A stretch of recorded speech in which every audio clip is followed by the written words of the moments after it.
New developments in the potential Canada Post strike, which could happen in just over a week. Well, Canadians, maybe you at home, have already started receiving notices like this one, warning that their mail deliveries might be delayed. Canada Post said it is temporarily pausing talks with the union to reset the discussions. The union responded last night saying it remains ready to negotiate. The deadline for these two sides to reach a new collective agreement is set to expire on May 22nd. The vote has happened. They have voted to strike if they can't find a resolution. For a closer look at why Canada Post workers could be on the picket lines again, I'm joined this morning by Ian Lee, Associate Professor at the Sprott School of Business at Carleton University. Good morning. Good morning, Anne-Marie. So first of all, what does this pause between Canada Post and the union tell us? And just to update everybody, Canada Post said they want to prepare proposals designed to help advance negotiations to advance resolutions. And the union has said, look, let's bring in a mediator. We need to get this done. So what does this break in discussion tell us?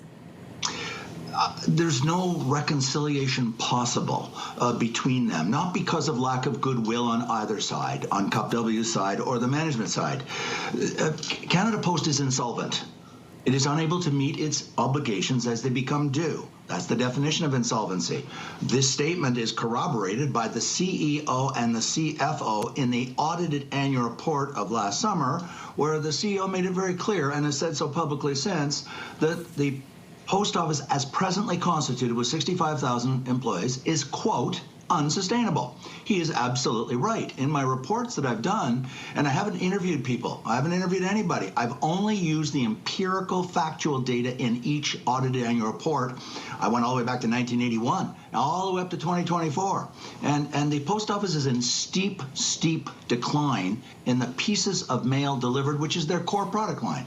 So that's the fundamental problem. The economic fundamentals have not changed, and Canada Post is on a steep decline into oblivion unless there are radical restructuring is undertaken. Well, so then this is at the heart of the issue. You've got the union saying, look, you made us promises during the pandemic. We worked through tough conditions. You are not meeting those promises. And the company has said, look, we lost $3 billion. You guys have to meet us in the middle somewhere.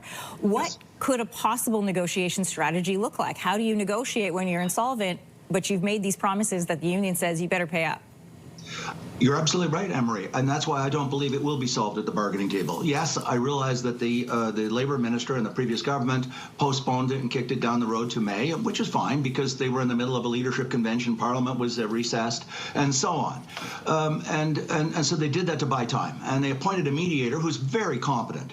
But these issues are not the issues that can be solved at the bargaining table or at negotiations. These are profound structural problems that are facing Canada Post and are part of the broader society. It's what I call, and others call, the digitization of everything informational. The media know this. I mean, the broadcasters know this. The print knows this. I mean, every bank is digitizing. Governments have digitized. We don't write letters anymore.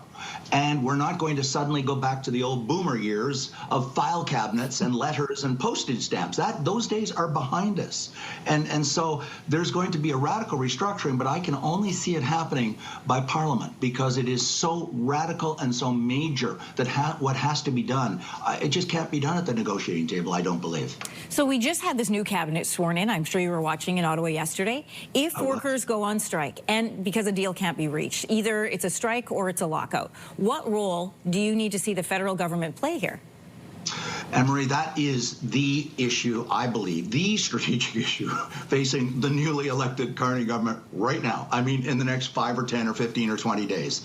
I don't think that they're going to come up with a strategic long-term solution in the next 5, 10, 20 days. I think what they'll probably do, the Labour Minister will probably postpone their reschedule. They can extend the collective agreement as they did before and extend it, I'm guessing, to the end of the year, which will then allow Prime Minister Carney and the Labour Minister and the Cabinet to presumably appoint some kind of a blue ribbon panel of distinguished bipartisan former people in charge of the Post Office, former ministers of Labour, maybe former CEOs of Canada Post, to come back with recommendations to the government by, let's say, September, because Parliament will be coming back in, late September. Yeah. But as I said, it's only going to be, I just cannot see, and I've studied the data up, down, left, and right, they're hemorrhaging cash.